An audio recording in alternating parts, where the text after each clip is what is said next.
You're very welcome to today's episode of SkinDeep by Corinna Tolan, and it is so good to be back in the driver's seat. And I couldn't pick a better guest to launch my podcast for this year. I have with me, of course, Jessica Alstrom. Jessica is an international intuitive life coach, an award-winning mentor, and she also runs the Quantum Method Academy and the Quantum Revolutionary Tour. Jessica, you're so welcome to today's episode. Thank you for joining me. Thank you for having me. I loved meeting you earlier on last month, and we just had so much to discuss. Absolutely. So I'm very excited to be here. I feel like this could be a trilogy, or it could even run longer than that, Jessica. Like you said, it was like Absolutely. opening this Aladdin's cave of information. There's so much, and in many ways, our worlds correlate together, and we can definitely divulge deeper. But for now, tell me about you. Tell me about how you found yourself where you are today. Well, it's interesting. I mean, I know most of your listeners love you for all of the amazing teachings that you give them in regards to holistic healthcare and things like that. But my beginnings were definitely not about, any sort of, um, you know, holistic help. It was really, I kind of had a rough childhood. And I think that a lot of people who have, harder beginnings are naturally more intuitive. I think that is because we kind of have to be on edge and guard. We have to kind of be able to read people. And it's really more about safety issues than anything. And I always was that kid that was asking questions. Why, why is this happening? And so it was natural that after I kind of left home, became a single mom very early, I dove into the study of all different kinds of sciences. And my background in education is quantum biology and biochemistry. So understanding how the mind and the body work together, it really saved me as far as like why we do the things we do, why people do the things to us that they do. Because we all see ourselves as loving beings who are very empathic. And, you could be being absolutely perfect in a relationship and still get hurt. So these were like my quandaries of, why me and why this and why is it happening? And early on, I think when your life is very out of control, you develop patterns and situations to help you find control. And so for me, it was an eating disorder. And that was like something that I could control all the time. It was like I could control my weight. I could celebrate it. I could punish myself. Nobody could take it away from me. It was a constant cycle of abuse going on in there, but it was like mine and I could own it. And I really didn't even begin to work with that until I became a therapist. And when I became a therapist, I really started to realize that it wasn't about food. It wasn't about beauty. It wasn't about what I was seeing in the mirror. It was about feeling safe and in control. And I think that as we get older, we start to lose that sense of our beauty or control of like, oh my gosh, I'm not in control of this. I don't have the vitamin C. I can't just, go work out and lose 10 pounds anymore. I can't just go on a diet and it's perfect. I can't just use the best skincare and my skin is perfect. Like we really have to kind of face what is emotionally behind the curtains. And that was what like all of my health issues were about, because my eating disorder turned into an autoimmune disease called fibromyalgia. Which often And happens. right. And that's, when your nervous system is constantly being punished and forced into fight or flight, your own nervous system and immunity will begin to attack you.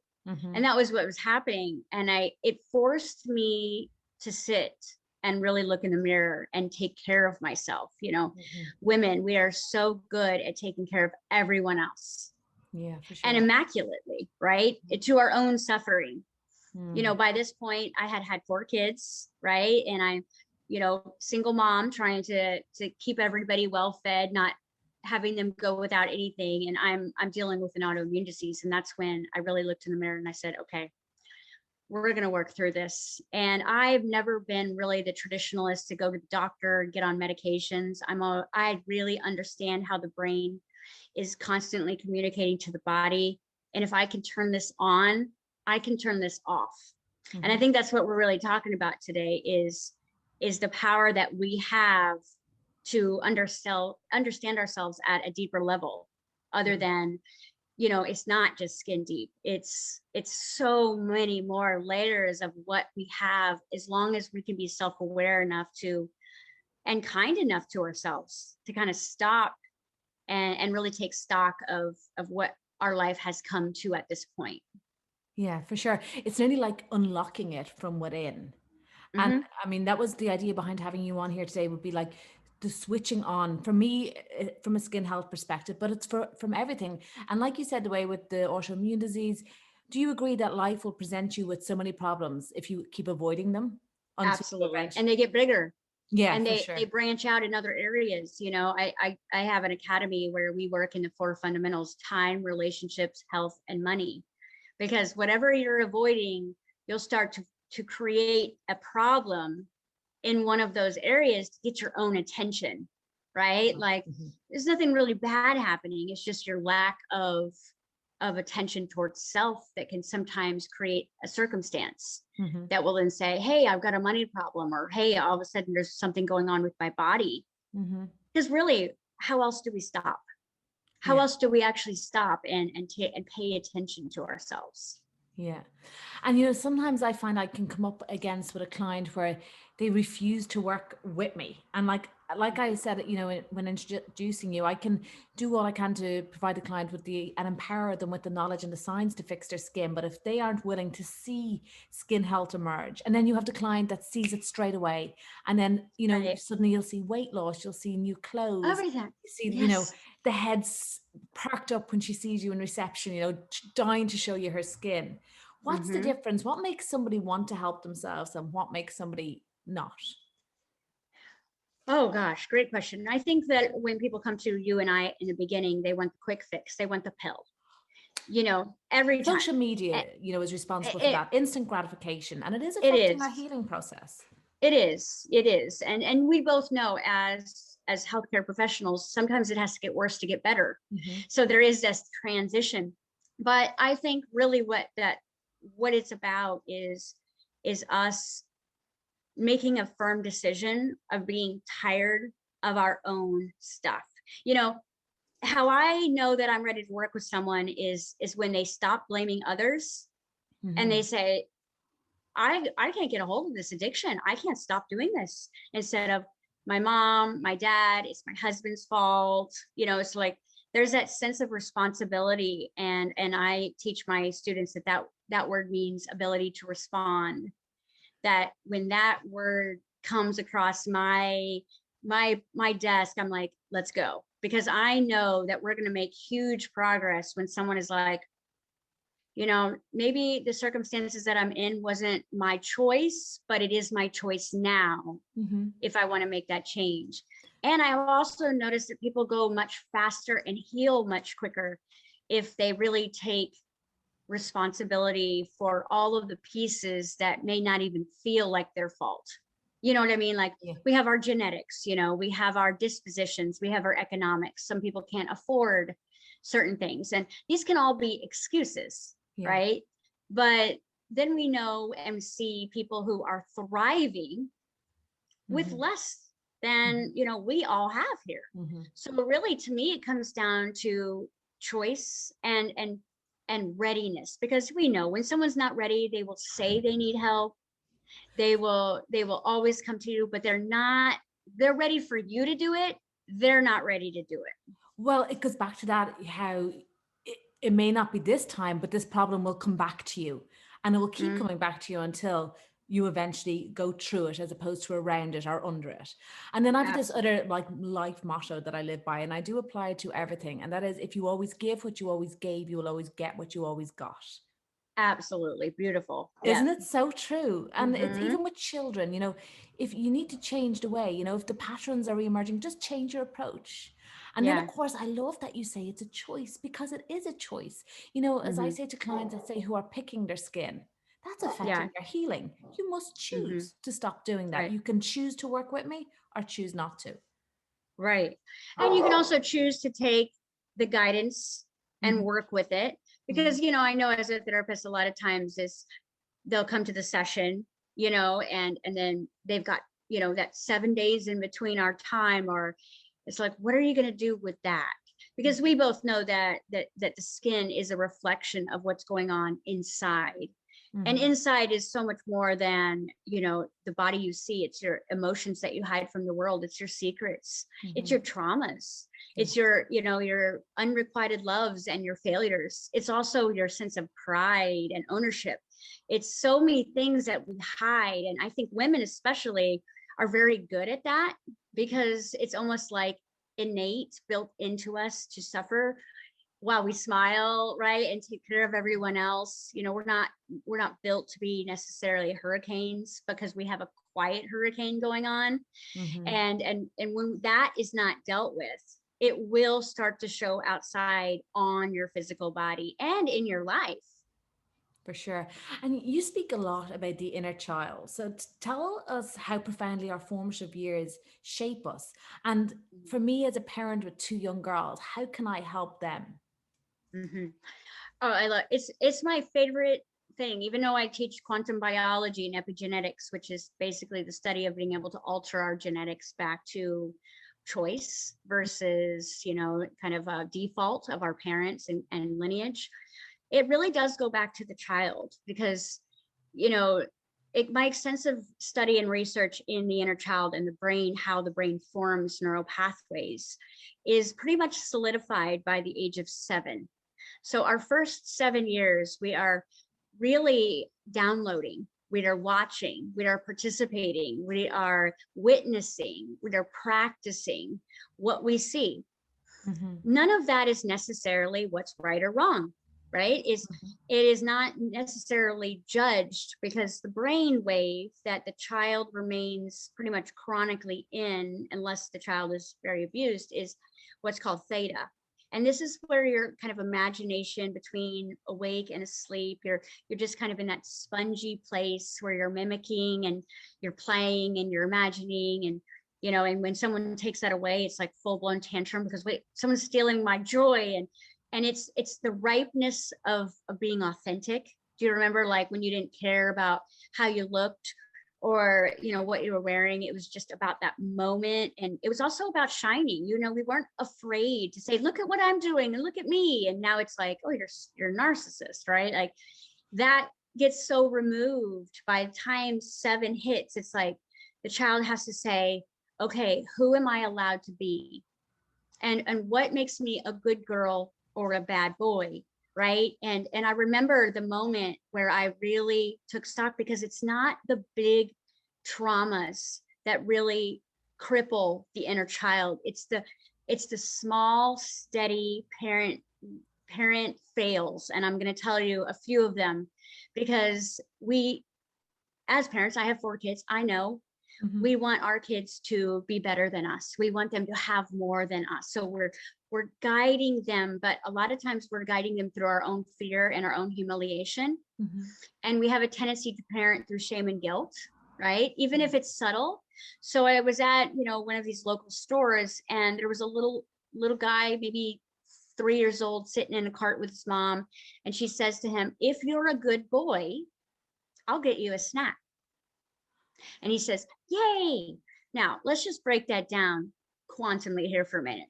Okay, what is a good boy? Like, who decides who? If he cries, is he a bad boy? Because, if he yells, is he a bad boy? If he kicks his legs too much, is he a bad boy? Right? It's like, what determines good or bad? And something as like a human requirement as food to be used as a reward creates so many different mental illnesses I can't even begin to tell you. So in that moment, she's thinking, if he's good while I'm sitting here shopping, I'm going to reward him with a treat. But food is basic, right? It's not something that's like a toy or something outside of the needs. So that child now says, okay, in my mom's eyes, good is stay still. Don't scream, don't cry, don't talk too loud. Be here quietly in order to get fed. So, I mean, and that's just like, right? So basically, and you wouldn't think of that. The very essence of who you are is being good. Right. So now you are at 7 going, okay, What's dad's definition of a good girl? What's mom's definition of a good girl? Great. Now throw me into school and they're going to decide what's good and bad. And based off of how I look, it will be my success level of who wants to play with me. So now it's like, so by the time 7 hits, there is such a distortion and there's such a disassociation from our authentic space that we really start to solidify in my teachings, that kind of ego or that defensive personality that begins to show up where, now you start taking things personally, now you begin to hide things. Now the lying increases. It's like all these behaviors start to happen. And you'll notice there's that term in early childhood development they call the terrible twos. Yeah. Right. And really what that is the child is moving into ownership of the body at age 2. Like, I can move my hands, I can walk around, I can say no, I can say yes. And as a parent, oh no, now you're uncontrollable. Yeah. So now I have to deal with this little person who is owning this body without any wisdom and talking back. And really what it comes down to is children are ruined by their parents who haven't healed their own inner child. Okay. Because what is taught to us is then mimicked, demonstrated, and buried. So we usually don't even face our childhood issues until we become parents or until we get into that intimate relationship, because all of that can be hidden in social personality, but in an intimate, which we say intimate is into me, I see, all those secrets, all that behavior starts to pop up. So it's like I say, a lot of parents are actually jealous of their children. Why? Well, just look at our day and age. Look at what your and I kids are able to do versus what we could do. Yeah. And we are empaths. So we also allow them to feel. We allow them to be seen and heard. We allow them to have an opinion. We our definition of a good girl and a bad girl is so different. Like, it's not, don't be seen and heard. It's more about, okay, tell me how you feel about this. So we give our kids in this day and age so much more grace that I have watched my adult clients become bitterly jealous of their own children because their own inner child is watching that saying, my kid has more than I did. My kid gets more freedom than I have. My kid decides what we eat. My kid decides what we're doing. Or my kid gets more love, more cuddles, right? More the good stuff too. And what about parents that need to control their children? Ooh, and particularly then as they enter into adult life. I think, for at my age, you see that so much. So much. I see that all the time. Well, it comes from fear. And my definition of fear is anticipation of loss. So when you love something so much, and that it is become, a lot of people lose themselves in their children's lives or lose themselves in their families. They don't keep that separate goals and dreams and hopes and hobbies. It all becomes very entangled. Then the idea of loss of anything, like it really starts to create an impact in that control. So control is just the fear of loss of, a balance. And so as our kids get older and they're able to drive and make choices that are grown-up choices without grown-up wisdom, it is very terrifying from a parent's perspective when we know secretly that we never grew up either.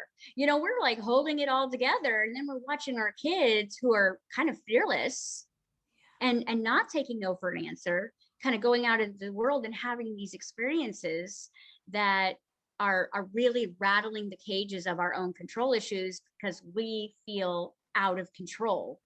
And if that loss occurs, I mean, what would you do without your kids? It's one thing when they're at school and you pick them up, but when they get in a car and drive themselves, that takes you to a whole nother level.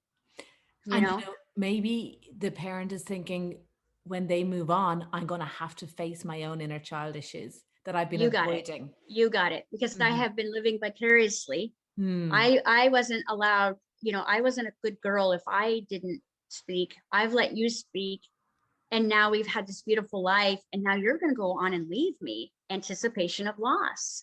So when that child moves on, I mean, I know I have a 26-year-old and I have a 23-year-old and I have a 15-year-old, and I have watched them leave and not really want to come back that much. And at first it's very like, oh, like they're babies, but they're not babies. And really what it is it come, and I'm sure this is your clients, they come to you and they're like, who am I? Who am I without my kids? Who am I without my husband? Who am I without my job?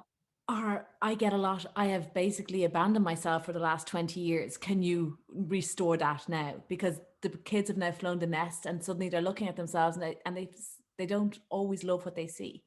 No, And you don't have to abandon yourself to have children, right.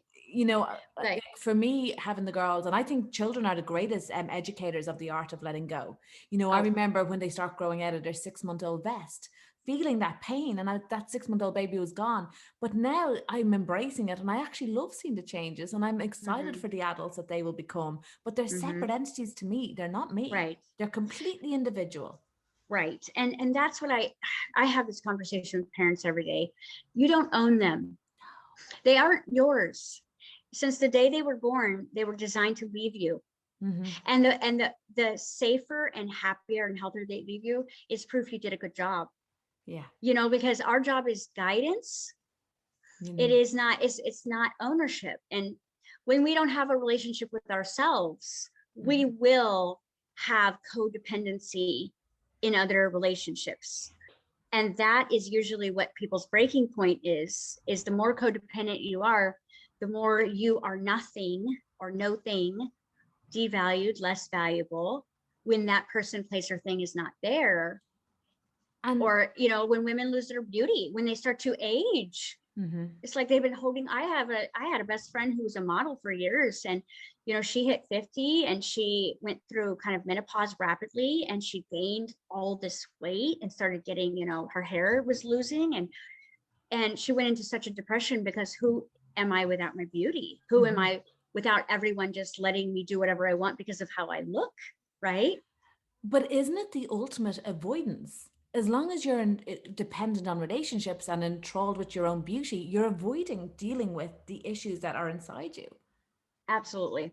And as long as there's a distraction, right? And that's, you'll notice where control issues come in, is I need this distraction in order to feel safe, which takes me back to that word again, safety. If you somehow lost your ability to feel safe with your authentic self early, you will latch on to people and places and things that give you the sense of that feeling, right? Including your own body.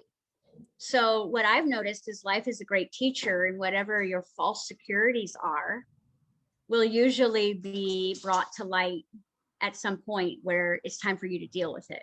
And it isn't a bad thing. It's not like law of attraction is against you. It's just, you're at a self-awareness point where it's time for you to deal with this. So your kids leave, the home that we just bought, literally the reason it was up for sale is husband just walked up, left her for another woman.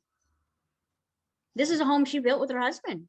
So it's like, who is she now? Right? Now that reinvention, which to me, space, time is such a beautiful healer. Because it's very difficult to look in the mirror and say, who am I? But then you say, oh, there I am. Oh, there I am. And you find that child.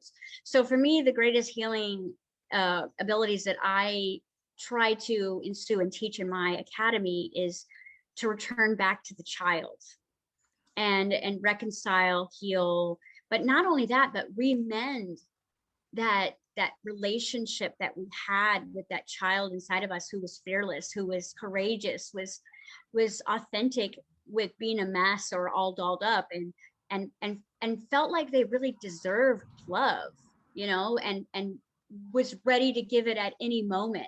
We can get so closed down around love, and love is, to me, what beauty is. It's like the more someone loves themselves, the more they will just radiate. And so, that's where they want that pill. Give me the love pill. Like, they think it's the beauty pill, it's the love pill, right? So it's like children are just full of love. That's why they just glow. Yeah. And as we get older, we learn that love is not safe, because when I have given, it's been abused or taken, or I've been rejected or abandoned. You'll notice probably a lot of the people who come to see you have been abandoned and rejected.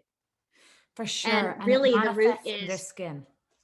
Like and the breakup root is that can they've trigger abandoned acne. themselves for someone else, or for something else, for a career or a man or a woman or their children. So when we self-abandon, our intuitive ability to heal anything that's on with us, it starts to dissipate, because we are not tending to our own garden. Even though we are taking a shower, brushing our teeth, and doing our regimen, if all of my love and energy is going towards my children's lives, or my career, or who my husband is, or whatever other story we have, our life force energy begins to dissipate, and it increases age, because that peace, that presence, that confidence is what actually slows aging. That hyper stressed out, oh my God, what am I going to do? How am I going to do this? Is what accelerates aging. And that destroys our ability to heal. Exactly. That is oxidative stress. And I truly believe at the root of every disease is undealt with stress. And at the root of stress is unresolved pain.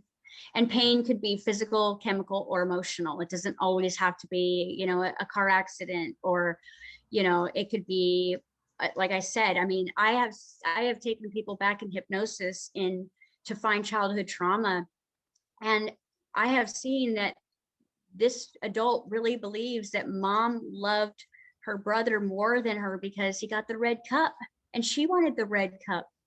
So as a child, our brain is so big with this equals that, right? So it's like if someone steals my cookie and I'm 3 years old, that's equivalent of someone stealing my car.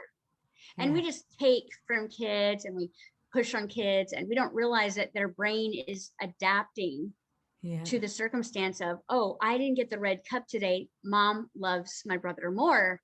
Now I grow up with that pattern, and I don't even know it's playing because it's in my cellular memory. So anything that causes a reaction, a chemical reaction that is either love driven or pain driven, will remain vibrating in the body. So you'll have those 6 memories of childhood that just keep playing, or that 6 memories of like really great times, because they stay at the forefront of your memory centers as a diagnostic to tell you who you are. Oh, yep, mom doesn't love me. So if mom doesn't love me, as an adult, who's mom? So who's dad in adult world? Well, I always say that you know, your partner is that loving, nurturing person who's supposed to have your back. That's kind of like mom. And dad is, you know, the provider. So that's money. So when we have a lot of daddy issues that are unresolved, we'll find ourselves in conflict with money, because that becomes the warden.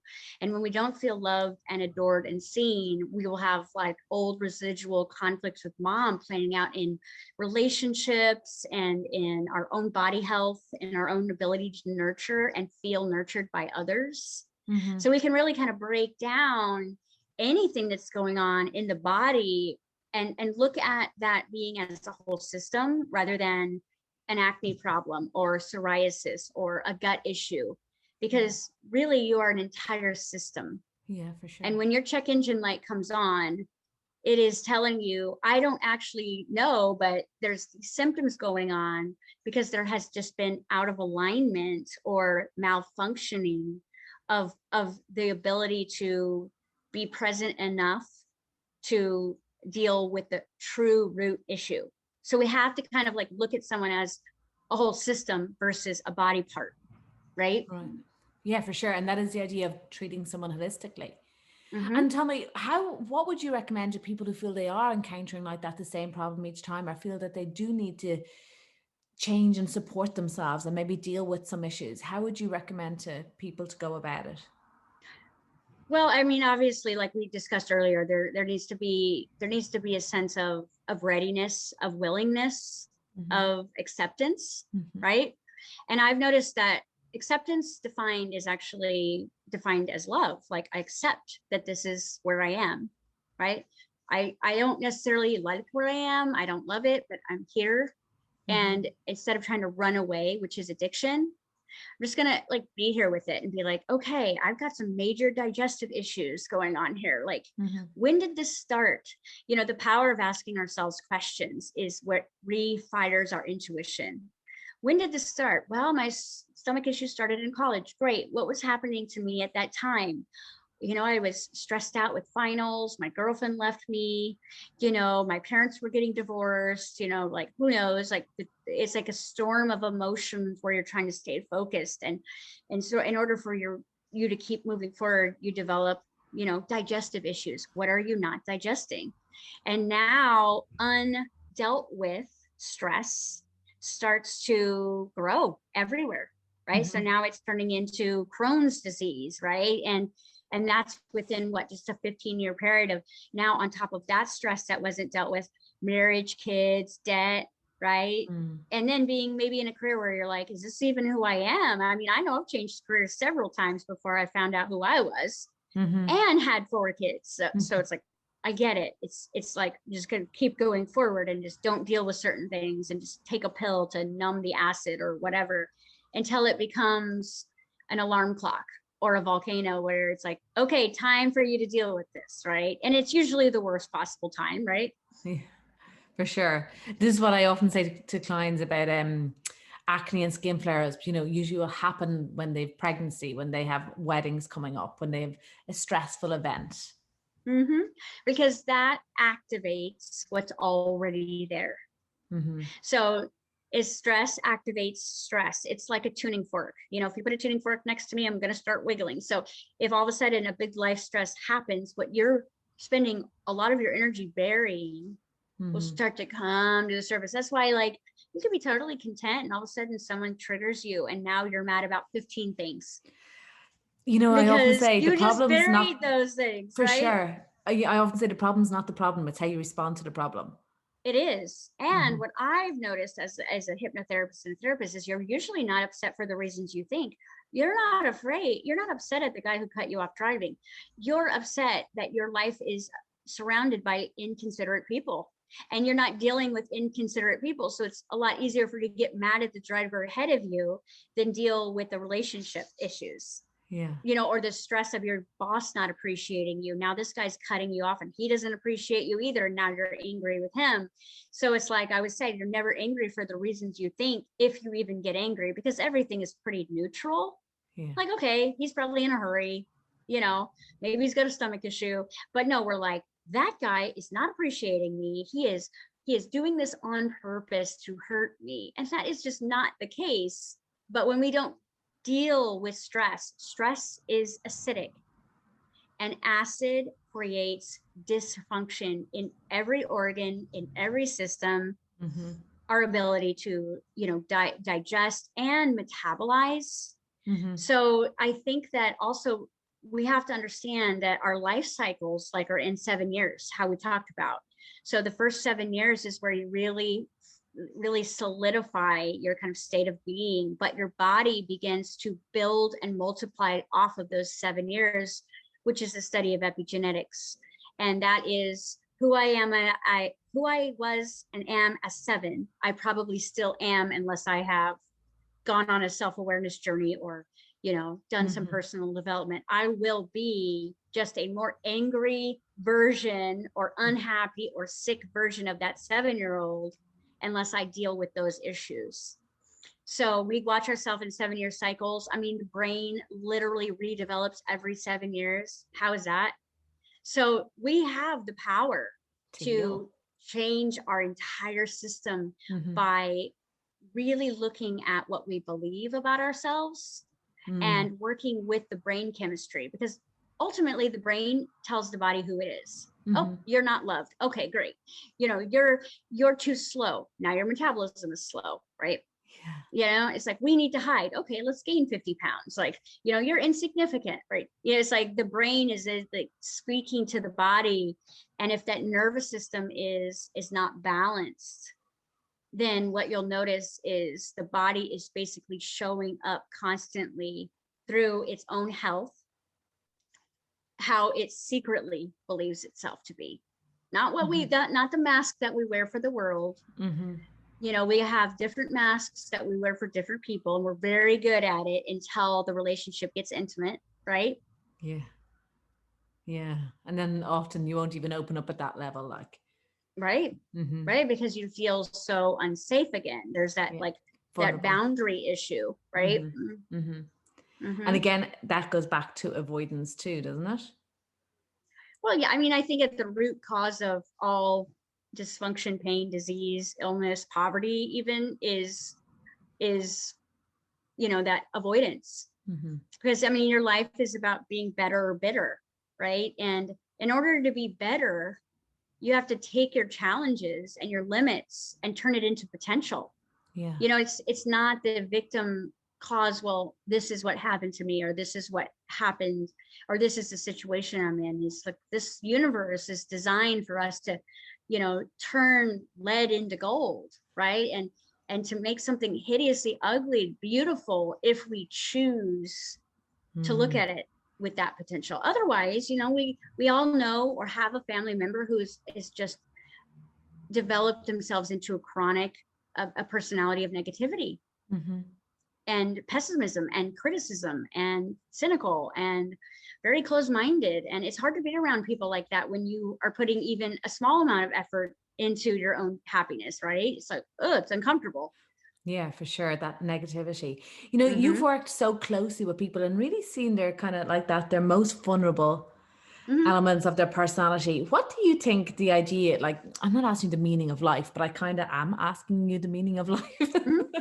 What do you think it is all about? Is it about that road of discovery?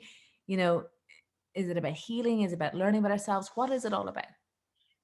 You know, I asked that question to everybody because I always like to get everybody's answer, but from the collective and from my own, you know, perspective, it's happiness, and happiness with everything out of control, in control, right, wrong, black, white, you know, full, starving. It's like, that is to me the secret of life, is to be able to be authentically you, and that whoever that is, anywhere, doing anything with anyone, right? It's just like abundance isn't about money. It's the ability to do what you want to do when you want to do it. To me, it's like success is about being able to follow your own choices and be who you choose to be versus who the world wants you to be. And I don't even think that people know sometimes who that is or what that looks like, because they've been wearing so many masks to make other people so happy that creates a lot of resentment, that when it's time for us to get back to that happy place, they're like, I don't even know what color I like, you know, like. And so what I do is I do a lot of body therapy, because I really truly believe that we can heal the mindset through personal development, but we've got to heal the body through body play.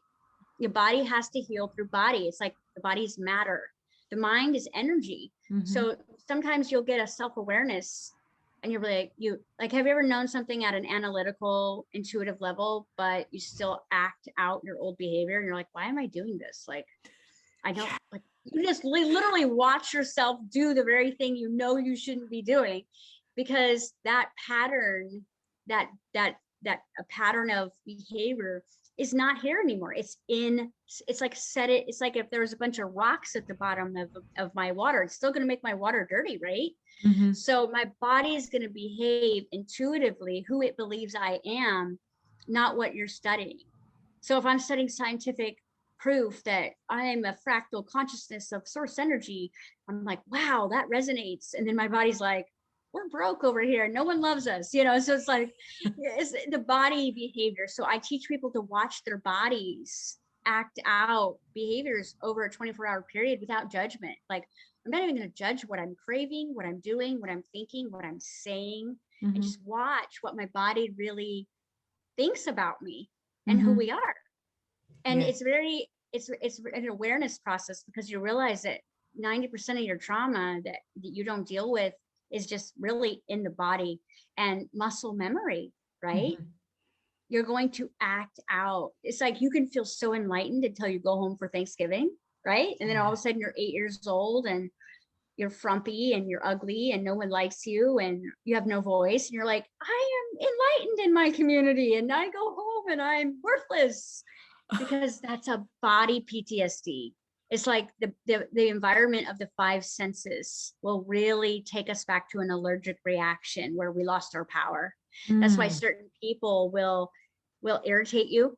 Mm. And I call those, allergens. Like, and you cannot heal yourself in an allergic toxic reality. You've got to kind of take a step back. So a lot of our healing is when we take a step back and really go, okay, I didn't create any of this, but I'm definitely here to work with what I've got. Yeah. And, if I can attract it, I can heal it, right? If Yeah. I can feel it, I can heal it. Mm-hmm. But I have to maybe feel some things that I have been avoiding.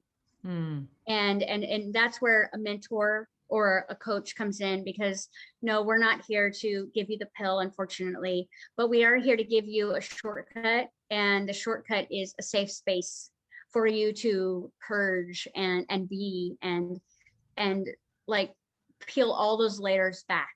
It's Yeah. like, in order to get back to the child that glows and has perfect skin and digestion and fast metabolism and beautiful thick hair, we got to create a safe space for that journey. Yeah. And So that's where you'll notice people heal the fastest. that's exactly what I was going to say. It reminds me of like what we have in Dublin is like a port tunnel. You'll pay the toll, but you'll get there quicker. Right. Mm-hmm. Exactly. And Mm-hmm. I don't think, we don't want people to think that it's going to be so hard facing all of their pain, but whatever you avoid controls you. Mm-hmm. And whatever secrets you're keeping from yourself will be exposed, because your blood is electromagnetic. So it's almost like the more secrets that we keep, the more we, if I've got something that I'm very humiliated about, guaranteed I'm going to attract someone who's going to point it out eventually. And you're like, Yeah. oh, how did they know? Because that energy of avoidance is like, it's almost like the law of the universe is what you resist, you get. Yeah. So it's, if you just kind of own it and go, okay, you're safe enough for me to just purge the fact that I didn't get the red cup, and I wasn't a good girl all the time, and I don't think my mom loved me, and my relationship, it's like I can see those patterns right here in my own kids, and that is affecting my skin, that is affecting my well-being, that is affecting my overall being. Potential. Your Yeah, because potential. it really isn't just about health. It's about our ability to go and create our hopes and dreams. I mean, Mm-hmm. we live in a world of ordinary people, Mm-hmm. and our very DNA is designed to be extraordinary. Like, the capabilities of the human brain are so magnetic. Like, we're using 10% of our potential because we've taught to settle, Yeah. because it's not safe for us to be authentic. Because we were told to be that good boy in the supermarket, not to If you want to talk, not to, eat, yeah, if you want yeah, to a snack. basic need for survival. Mm-hmm. Yeah. And have you For sure. noticed that the people who take their mother's wishes and become a good boy to get the snack, that are very upset when they see you not being good and not being quiet and not being settled, it literally irritates them, because they're watching you behave in a way they would say is, impulsive or irresponsible. Absolutely. And then they get very frustrated when you still get the treat. Because you're Why is going she to get the driving a treat, nice because car? right, and you because you're going to get, because you deserve it. Yeah. Yeah. And they get the treat because they are doing what mommy said, and that's why they deserve, because they're not sitting anything, they're not living their potential, they're not kicking their legs and screaming and singing a song. Mm-hmm. So that's how they learn to get the treat. Mm-hmm. And we other people lose the treat by being very expressive and allowed. That's why our children seem to manifest things that we could never manifest early on, because they're allowed to be themselves. Yeah. And so we have taught them that they deserve to be here, whether they do anything or not. Mm-hmm. For sure. We didn't deserve to be here unless we acted perfectly, right? Yeah. It's fascinating. And I think there's no part of that conversation that somebody listening won't relate to. We Right. all feel that at certain points. Mm-hmm. Mm-hmm. Tell us about your work with hemp and your work with skincare. This is another element of the conversation we had off recording and that I Yeah. was fascinated with. So talk to us about that. You know, I'm all about shortcuts in biohacking and really teaching at a fourth grade level how simple our bodies are and how easy it is for them to heal if they have what they need. Mm-hmm. And my journey, I've always used hemp and cannabis and CBD medicinally in it as a kind of shortcut, right? Mm-hmm. To help people kind of get out of their overactive minds or lower that pain receptor in the body. Because again, sometimes, and you know this, when you have a headache, it's all you can think about. Yeah. So if I have a headache and I'm telling you, hey, let's go be happy, you're saying headache, headache, headache. So hemp has just been a great tool for me to kind of implement in different really difficult patterns of pain or suffering of any kind. I mean, physical, emotional, chemical, like whatever it is, because hemp is such a powerful plant in all of its aspects. But the way that we're extracting it for medicine is basically to work in conjunction with the nervous system. So if the nervous system gets you all fired up because you got pulled over by a cop and you're like terrified, all of a sudden you're some drug dealer and you don't know why you're so scared, right? And you're terrified, right? You humanly, we're taught to amplify and fixate over problems. So the brain gets kind of glitched and starts staying in a problem. Like I could give you 100 compliments right now. Like I could say, oh my God, you're gorgeous, beautiful, your hair is glowing. And then after 100, I could say one thing like, you have fat angles though. That's actually what your brain is going to think about for the rest of the week. Mm-hmm. Everything I said good, goodbye. So when the brain is fixating on problems, which it does, then you're going to get off the phone with me. You're going to call someone and say, you know what this girl said to me? And now you're going to recreate it. Now you're going to go follow me on social media and be like, well, you have fat angles too. And now it's a whole story for weeks and weeks and weeks. And now you have a personal campaign to ruin my career. Not you personally, but you know how this works. For sure. Because stress amplifies the feeling of I am disempowered. But the way our body was designed, it was so brilliant, is it had the ability to stress, but it had what is called the cannabinoid system that is in every part of your body. A lot of receptors are in your brain and down in your kind of your sex organs. And these receptors were designed to kind of, and I'm using this very incorrectly, but just for a metaphorical spectrum, like when you're really stressed out, to give you that feeling of chill. Okay. This is fine. Like, we're fine. It's like that best friend that like never like gets out of balance. Everything's all right. It's like that calm. So we have this ability to get all worked up. And then we have the cannabinoid system that's like, dude, it was just a ticket. You've got the money sitting in your savings, or don't worry about it. We'll figure it out. Like, we lose all of that ability for our cannabinoid system to be healthy because of the way we eat and the way that we stress. Okay. So it's almost like the more we stress, the more we destroy that best friend, the cannabinoid system that was in your body designed to kind of work as a yin and yang to stress. And once that system is completely depleted, we remain in fight or flight or freeze. Right. And the body begins to become all head and mind. And now we're sleeping and thinking and worrying about things in fourth grade. And there's no relaxation. There's no sense of calm, because your intuition is like a whisper, right? And ego is very loud. So it's like, that's what's going to get your attention. And so a lot of times we have to understand that if I have no ability to calm down, right? Or get not a fake calm. We all know someone who's fake calm, but like really calm, then I am not aging as quickly. I am healing. I am, my digestive system is working. My heart is beating correctly. My lymphatic system is flowing. When I'm stressed, nothing happens because I'm in danger. So everything locks up. So the cannabinoid system gets depleted naturally from the word no, being constantly told to you, like, no, no, no. So stress, live a life of stress, no cannabinoid system. Now I can't get out of stress. It's like a catch-22. So obviously this planet is so perfectly in balance with us. It knew that this could happen. So it's like in the plant hemp is probably 186 different medicines, and some of them we haven't even extracted yet. But the ones that we're using a lot for extreme cases is our CBD products and obviously the THC products. Mm-hmm. And I'm not a big advocate of using THC to check out of your problems. I use THC to check in and really be like safe, because it's like, chill. I'm okay. I'm here. Yeah. I'm profound. I realize I am not this body. I'm not this place. Not to be used to disconnect, but to reconnect. And what over time, use of good CBD product that is high potency, full spectrum, will begin to refill those receptors. And once those receptors begin to get full back up in their own potency, will begin to work well again with your own nervous system to naturally calm you down. So we're using it as kind of a supplement to reteach our bodies. Mm-hmm.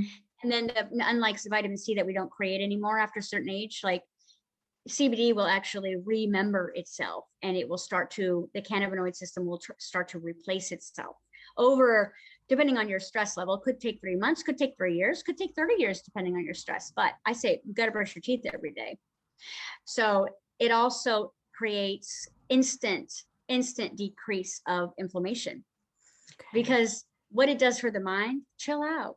It does for the body, chill out. It takes pain. And when your pain is aware, you have awareness of your pain, but you're not in pain, is when you can deal with it. Mm. So that's the sweet spot, is being aware of your pain, but not in pain. So there's a space that we can work in it. Because when you're in pain, that's all you can feel. Mm-hmm. Oh, for sure. When you're in avoidance of pain, you're using all your energy to get rid of it. But if you're like, okay, CBD, like my knee hurts. We know that my knee is still hurting. We use CBD to decrease the pain. And then I'm going to swim with it. I'm going to do my PT. I'm going to take my supplements, and that's going to be the space where I actually have the right mind, not to just pop pain pills, where I can actually heal. Because again, it's like, oh, now I'm safe in my body. It's not like danger. Mm-hmm. So for me, it was, the last 15 years, I've struggled finding the right products. Yeah. I'm not at all like, there's such a saturation in the market of hemp right now. It's sad, that, I've been presented for the last 15 years with different CBD products. And it wasn't until I tried Trinity Hemp products, because their motto was feel the difference. And I've never felt CBD before. Okay. I have 45 years of high stress, right? It's going to take a lot for me to feel anything. Mm-hmm. And literally calm. Not only that, but I had a little sample at the house, and my son, who was 7 at the time, started having an asthma attack, and I couldn't find his inhaler. And usually we end up in the ER. Mm-hmm. And of course I'm running around like, oh my gosh, got to find his breathing's closing up. It's cracky. We all know this feeling as a mom. We're like terrified. And all I had was that little sample of the CBD right by his bed, was a salve. And I just put like a dime size and just rubbed it, it was all I could do while I was running around the house to find his inhaler. I came back upstairs. The crackling was gone. He was like on his tablet. He's like, hey, Mom. I'm like, I said, are you okay? He goes, what do you mean? Like, it was so organic, and it just like the inflammation was just gone. And he was calm. He was chill. And he slept so good. I was like on the phone the next day. I'm like, yeah, I would like to try all the different product lines, because I have clients in 130 countries. So right now we're working on getting this particular line over in Europe. Another thing that I'm just like not a fan of is when something is very, popular, they overprice it. Yeah. And as a single mom for the last, I don't know, forever, it's like, I'm not going to spend a bunch of money on something that I can't experience. Mm-hmm. And I don't have the time to grow it. So when I went into the website and looked at the prices, I'm like, how? And really it's farm to table. So there's not a lot of marketing. There's not a lot of like middleman and watering down the active ingredients, because it really takes away from the medicinal effects. Mm-hmm. So obviously, studying more and more about the cannabinoid system, I realized that it works with age receptors, it works with skin, it works with diabetes. I mean, like every major issue that we could possibly have comes from stress, and Mm-hmm. stress is like voice in the night is cannabinoids. So I Mm. literally start using it, like just take the salve that I put on his chest and started using it like on my skin. And I'm like, on my stretch marks from like childbirth.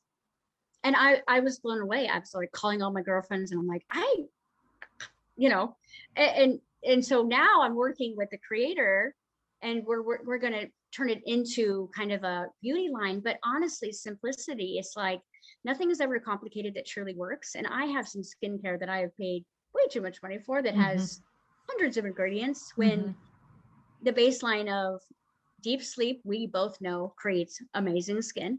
The best beauty product. I mean, if you can get your brain to stop thinking, Mm-hmm. you're going to heal. Mm. You know, because that's a child. If you've ever watched a child sleep, they're not worried about anything. They're like, Yeah. out. And their body goes, great, she's gone, I can heal. But if Mm. I'm still thinking about my deadline tomorrow, my guard is really not off. Therefore, my healer inside of me can't turn on. Like the cleaning crew can't come in if you're eating Oreos in the living room, right? So Yeah. it's like allowing that brain to calm all the way down. So we're using it kind of at night as a skin cream right now, even though it's salve. It's 3 ingredients, completely hypoallergenic, anti-inflammatory, antibacterial, antifungal, right? Amazing. Anti-aging. And I'm like telling him, I'm like, my stretch marks bloom. He's like, you know, the creator is like, didn't even think of that one. But understanding how the cannabinoid receptors work, Mm-hmm. Yeah. it's going to basically increase your ability to create, you know, calm, and up your antibodies and lower inflammation, which gets rid of pain. Brilliant. So obviously I use it as a tool in my toolbox, Mm-hmm. right? So it's a huge tool in my toolbox that we can use to facilitate all the other stuff that we're working on. So there's no just like one quick fix, because nothing should be done as, you know, a way to get rid of all the emotional issues. But Mm-hmm. again, when you're not feeling the pain, you can deal with it, whether that's emotional or physical. And of course, dealing with the symptoms of it as well. I mean, the inflammation trigger and the cause of so many skin conditions. Right. Not only, and so much pain that comes with inflammation. I mean, it will it'll take you out of work for weeks. Yeah, you know, for and sure. Mm-hmm. Well, I have a lot of candidates and a lot of people who follow me and listen to my podcast that would love to try that product. So as soon as it hits European shores, Mm-hmm. Well, you can to. go to trinitihemp.net right now. You're going to get probably the American website, but we do have a sister Trinity that's opening up in UK, and I believe they have a welcome page where at least you get some information while we're still, you know, getting the logistics over there for you guys to have access to. Yeah. Well, I will link that all up in the description of today's podcast. And, you know, I only listened to a podcast with Demi Lovato with Joe Rogan, and she discussed a lot about how she has had, how much hemp, I mean, that poor girl had so many, oh, I know, I guess, childhood issues as well, and growing up famous, and but she has really found CBD to be incredibly therapeutic in her life. And you know, it's addiction is lack of connection. Yeah. And the reason why we have a lack of connection is because we're avoiding what we can or cannot heal, or believe we cannot heal. So, you know, what hurts to me, too much. Right. And, you know, they say, oh, it's cannabis is a drug, or it's not, it's medicine. And in its truest form, it actually helps you, like you said, reconnect. Yeah. And, you know, because if I'm a safe space and my body's not in pain, it's going to be a lot easier for me to deal with myself. If I'm kind of trying to keep pain away or manage pain, and that becomes an addiction, a lifestyle of trying to keep pain away, instead of going, let me just kind of soften the edges here, and so that I can sit in it, because we know that that's the only true way of healing, is to be able to safely be in it and not judge yourself. Yeah. And then allow, like you said, it is a choice, and then allow yourself to heal. It is. Yep. It is. Well, Jessica, thank you so much. That was incredible, just like I knew it would be. And I definitely love to have you back on my podcast again. I mean, there's so much information there, and so much, like I said, that we can all relate to, and so much opportunity as well to dive Mm-hmm. deeper into, and of course to help ourselves. But thank you so much for your time. And like I said, I will tag you and I will link all your information, and people Awesome. can follow up. I've watched a lot of your YouTube videos when I'm out walking my dog, and I have so many aha moments when I'm walking along the beach. I'm like, wow. And actually I met a lady that I knew, and she she'd had a stroke, and luckily it wasn't a Mm-hmm. serious one because she was still out walking her grandchild, you know. And I said to her, you know, maybe it was a message, maybe it was your body telling you.